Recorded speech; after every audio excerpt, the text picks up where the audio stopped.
Hi guys and welcome back. Today I am excited to talk to you guys about my new sketching process and hopefully my new idea generating process. I've been putting a lot of thought into specifically my sketching process over the past couple of weeks, and I feel like I've really unlocked a new way to do it that makes me feel way more excited and engaged, and it's just really exciting to be able to figure something out that makes me want to make more art. And I've been working on the idea creation side of it too. So it's basically everything that goes into the pre-planning phase of an illustration, from the idea to the sketching and everything. So yeah, I'm excited to talk about this new process that I have, but I do want to give a really quick thank you to the sponsor of this video, Skillshare. I absolutely love what I can get out of Skillshare. There are thousands upon thousands of classes all dedicated to creative pursuits, which I absolutely love. There are so many times where I'm able to go there and find a class that just completely jumpstarts a new painting or a new process, and I love that. And they are actually very affordable. They're less than $10 a month if you get the annual subscription over there. And I actually do have a coupon code that you can use in my description that'll give you 2 months free, so you can go check it out and see if you like it. But yeah, let's jump into my new process, the sketching process. So as always, when I work with Skillshare, I love to find a particular class over there that I can learn from and figure things out. And this time I chose the class called Expressive Illustration from Ideas to Execution.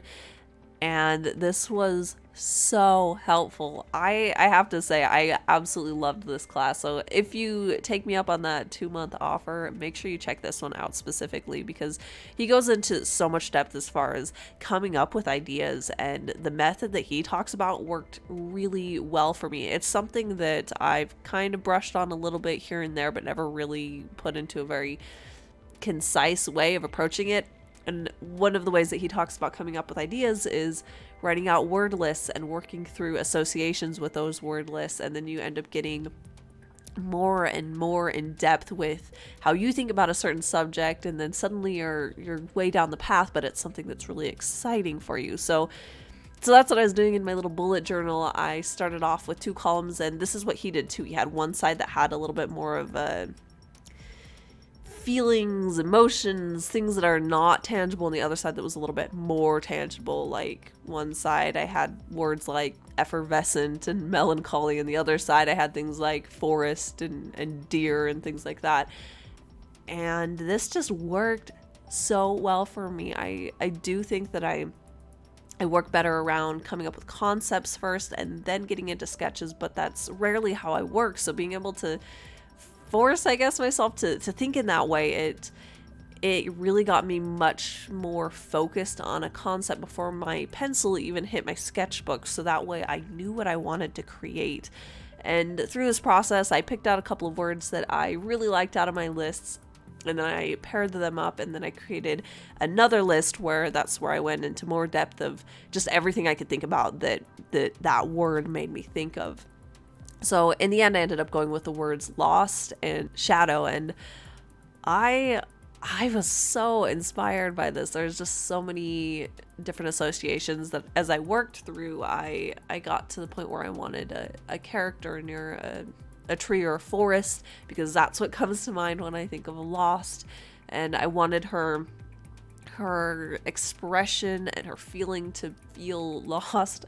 And I also wanted the shadowy figure behind her. And as I was developing out these ideas, I came to the end result, which is that I wanted a character that was hiding and lost in the woods, and there's a Grim Reaper type figure behind her in a shadowy form. And I loved that I was able to get to that point using wordless. It just felt so natural and exciting, and it felt like it was tapping into all of these ideas that normally I just can't even reach within my own brain.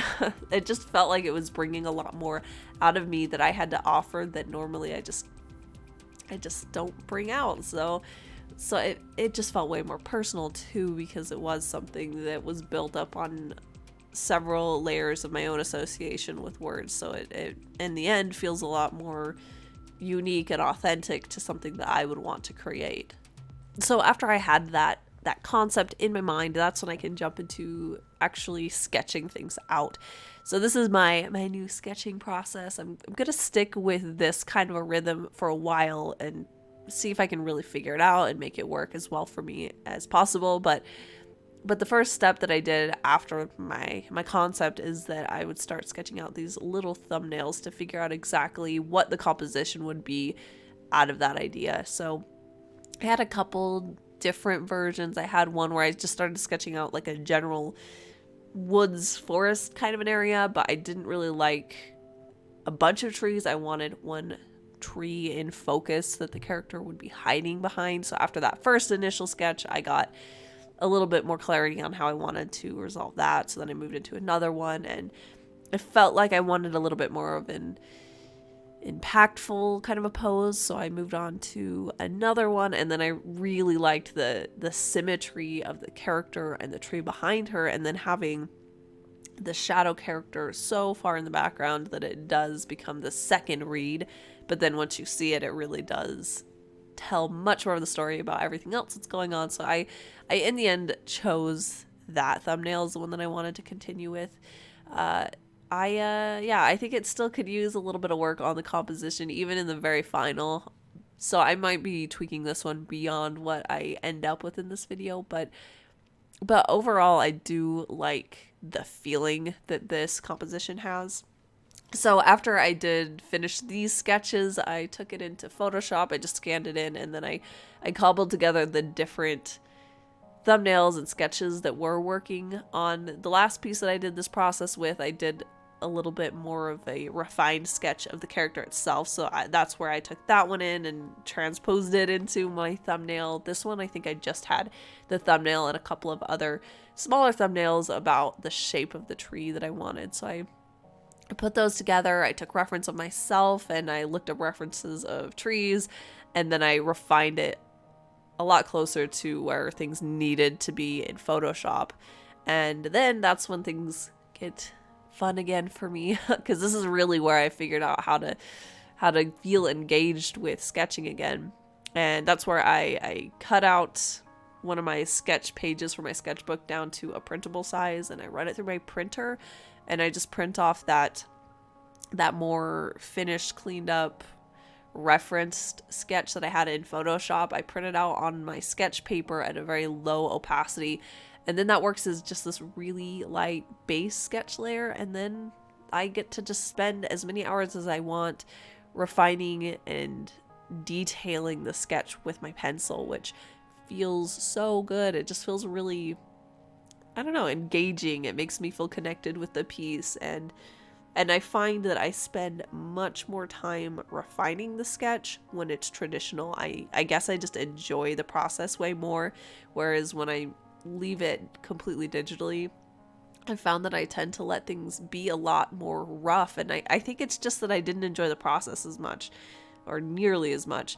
So I would get things basically where they needed to be, and then I would refine them in a final step when I was transferring things over. But I'm much happier with this, with being able to get things refined and just spend time with it and figure things out, add new details. That's really, I think, a big key, is that because I'm putting more time into figuring out those details first, it does give me more time to think about it and think things through and think about little details that I can put into the piece that tie things together or have more information or more of a story to it.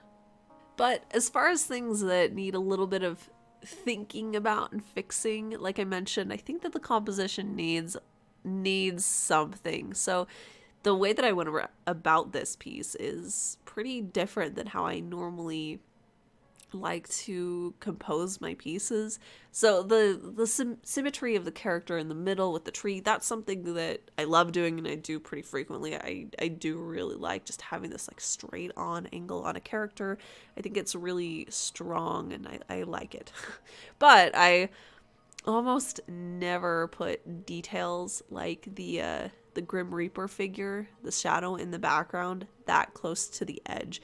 I always like to have details like that closer to the middle or placed specifically like along a third line or a point like that so that it feels like it's in the right place. So this part was a little bit out of my comfort zone, a little unsettling, where I don't feel like it was quite resolved correctly, but at the same time, I do enjoy that I think it's pushing my boundaries of how I normally go about creating compositions. But I am just so happy about this whole new process of making artwork like this. This has been something that I've really been struggling with for a really long time, and I feel like I've finally like figured something out and leveled up a little bit, so I'm excited to put it to the test with the next few pieces that I'm working on. But yeah, I do have a link in the description that'll take you to Skillshare where you can get those 2 months free, so you can check it out. You can check out the class that I talked about today and see if you like it.